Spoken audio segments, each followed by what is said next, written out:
married to 4 women, you know. But the Prophet ﷺ, he has at one time 9 wives.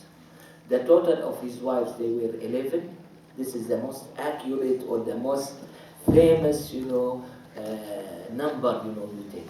How come the Prophet is our symbol, you know, yet here we feel the difference, you know. There is what we call khasa'is or specialties of the Prophet ﷺ.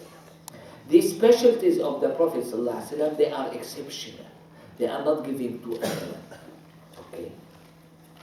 He was given this permission to do something that is prohibited to be done by us. He was given something that is compulsory on him, not compulsory on us. He was given the permission to make rukhsa in something that we are not allowed to make rukhsa in. And you name it. And those we call it khasa'is. And the first one to speak about them was the Prophet ﷺ, when he started to speak about his khasa'is. And you see how great is the Prophet ﷺ. Most of these khasa'is we inherited it from him. When he said, نصرت بالرعب مسيرة شهر وجعلت لي الأرض مسجدا وطهورا وأحلت لي الغنائم. We are going to find ourselves, you know, share all of these khasa'is with the Prophet ﷺ, with few exceptions, not everything, you know, okay. And this, even though it has been counted like 5 or 6 and up to 13 or whatever, then you have a famous scholar called As-Suyuti. He had al-Khasa'is al-Kubra of 2 volumes, okay. And here, those specialties of the Prophet ﷺ, according to our standard, you know, they are going to be large amount. According to what know about him, sallallahu is going to be much higher, you know, and we are going to know few of them, you know, and not knowing many of them. That's why many of the Maliki fiqh books, you know, at the beginning of marriage rules, you know, at the Bab Nikah, they start to speak about the khasa'is of the Prophet sallallahu. Here, I look at the Prophet ﷺ as very efficient man, okay, to give the rights for 9 different wives. You know. We, as males, you know, I'm sorry to tell you nowadays, we are lacking, you know, of doing so.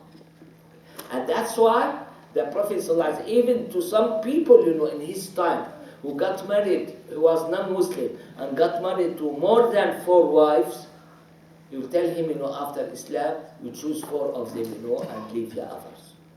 Okay? And here, this is my explanation, I may be right or wrong. This specialty from him, to him, sallallahu alaihi wasallam, because he was quite efficient. In my mind, if it's according to the efficiency, he may be permitted, you know, to get married to 100 wives, you know. But the reality, the physical activity that he has at same time, you know, he has 9 wives, you know, and he was quite efficient. And what tells us in indirect way about his efficiency, sallallahu alaihi wasallam, when he was given the choice to these wives, you know, at least you should find one woman that she felt that this person is not efficient for her, you know, and chose to go away. None of them did go away. You see, you got that this point. Yani, here it's a matter of efficiency. Okay, when we compare him, sallallahu alaihi wasallam, to ourselves, I look that he should have much more. Okay, so this is the explanation, you know, of this point. You know, and this point lead me to a sensitive issue, which perhaps many women, they may hate to hear it, you know. They said that the male and female is equal. It's completely wrong. Okay, they are not equal.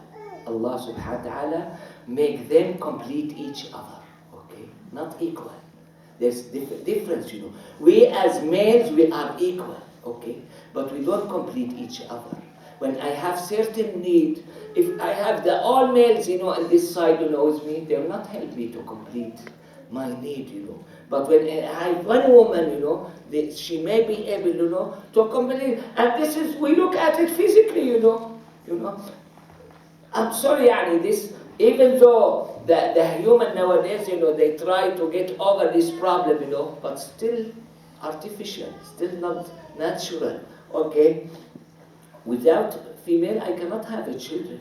Without female, I cannot have a tranquilized house. Without the female, I cannot have relaxation, okay? All of these matters, yani, the best example of it, when you have the Prophet ﷺ and his wife Sayyidah Khadija, okay? This great woman, she completed and covered all deficiencies that the Prophet may be exposed to, which happened after her death.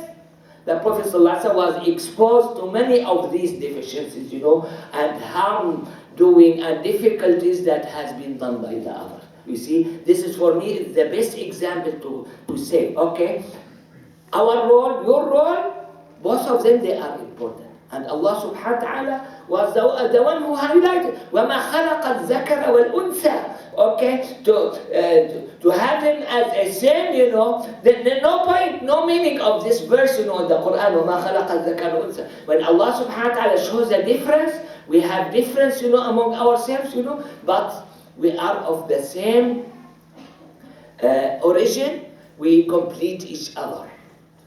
And this should be fully understood for all of us, from the male side and from the female side. We are not equal. We as males, we have rights and duties, and the females, they have rights and duties.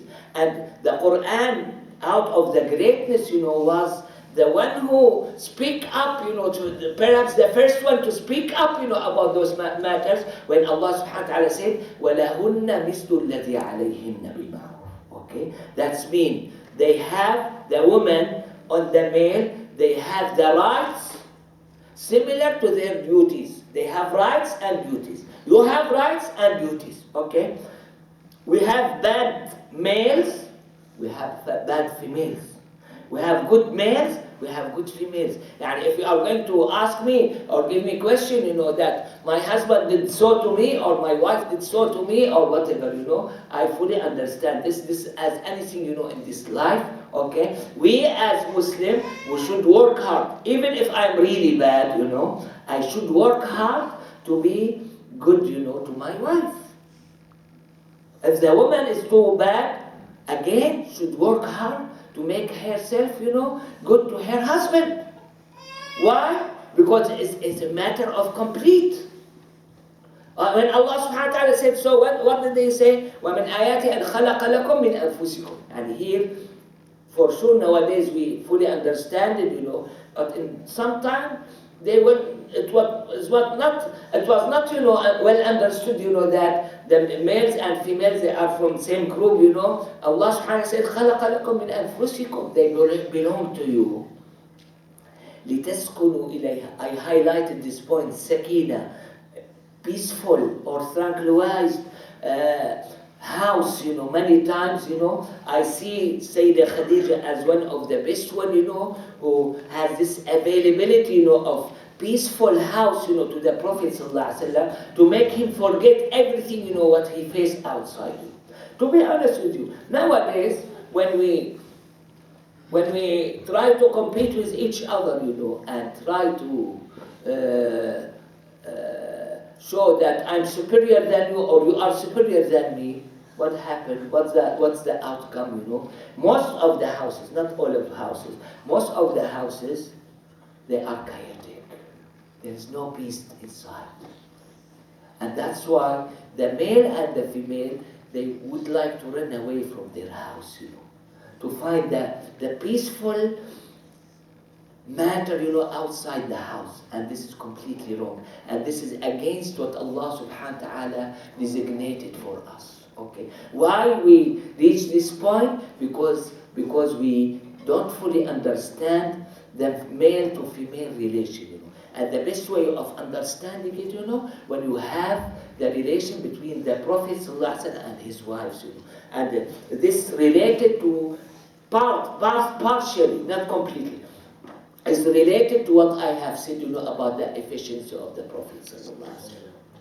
That's why I'm sorry, I don't memorize them, you know. When the Prophet passed away, Sayyidah Aisha described him in some of the poem, you know, as you were my shelter, I was protected by you, and now I'm wasted, you know, after you. Okay. This, I'm sorry, I'm going to tell you, you know, perhaps is much more understandable, you know, when we used to live not in that civilized way, you know. Anything heavy object should be carried, you know, by the man to get up, you know. When a snake come in the house, you know, which was quite familiar in the old days to have scorpion or snake or whatever, that the woman is going to run away, you know, and the man is going to kill. You may have some exception, you know, of this, you know. But nowadays, I'm going to be thorough with you. The females, they don't see any significant role for the males, you know, because everything, you know, come to them easily, you know, by elevator or by those delivery company or whatever, you know. They don't have snakes, you know, at house. So what's the role of man, you know? Doesn't have any role, you know. Sounded or look like a woman, you know. Just they share the life, you know, exactly. But here, if you have any hardship, if you have toughness, you know, you are going to have the same experience. And I highly expected, I may be right or wrong, you know, that we may go back, you know, to the old days, you know, and know the value of man, you know, again. And this has been summarized in some hadith that because of perhaps a lot of fitan, you know, and a lot of fighting, we are going to have the number of males go down, you know, and the number of females go up, you know, and we are going to find a person, you know, a male, you know, responsible or sponsored for 40 or 50 women, okay? And by this, you may know our value much more than nowadays, okay? So here, the first point, you know, why the Prophet ﷺ has more than 4, because he was quite efficient, okay? And then he started. What are the other points? Sorry, I did not prepare myself. This is the main point that you may be argued with, you know, or asked about, you know, from the non-Muslim, you know, and this should be highly explained. I would like to highlight here a certain point before ending my talk, okay? Islam as a religion brought to us thousands and thousands of matters. My attitude, don't waste your time to prove to non-believer this point or that point. Okay. The main point that you should prove to them that this is the messenger of Allah. This is the religion of Allah. Okay. By this you are going to cover all of those thousands or uncounted matter, you know, that you have in Islam. And the first thing, you should be confident yourself about it. This is the first point. The second point is practical point. Myself and the other. They are going to find ourselves good in certain points and weak in certain points. I'm sorry to tell you. And this is not because I'm perfect, no, because I'm weak, okay? I'm going to find myself, you know, weak in understanding certain instruction given to me by Allah subhanahu wa ta'ala. Here is not the point. The problem, it comes when I start speaking up about it. The others, may not be regulated, you know, for this.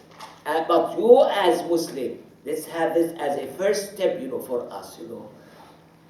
Sayyidina Ubadah ibn Samit, he said, بايعنا رسول الله صلى الله عليه وسلم على الطاعة في العسر واليسر والمنشط والمكره. يعني to obey him صلى الله عليه وسلم. Whether we like or dislike, whether we have it easy or hard. And as a good believer, this should be my attitude, okay? I should have full confidence in him, sallallahu alaihi wasallam, not have that confidence, you know, in myself. That's why when I look at him, sallallahu alaihi wasallam, I'm going to see the perfectness, you know, that this is the most convenient and suitable matter, you know, in that regard, you know. Myself, my heart, may fully understand, may not understand. That's why when we speak about the hikmah, the wisdom, this is my experience, you know.